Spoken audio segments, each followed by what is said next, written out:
ஆவணி வந்தது புண்ணிய சதுர்த்தி நாளும் பிறந்ததம்மா அதிகாலை முதலே மனையில் மங்கள மேளம் ஒலிக்குதம்மா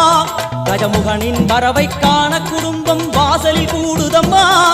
கோலம் இட்டொரு மனை மேல் வந்தான் ஆரத்தியாகுதம்மா கணபதி ராஜா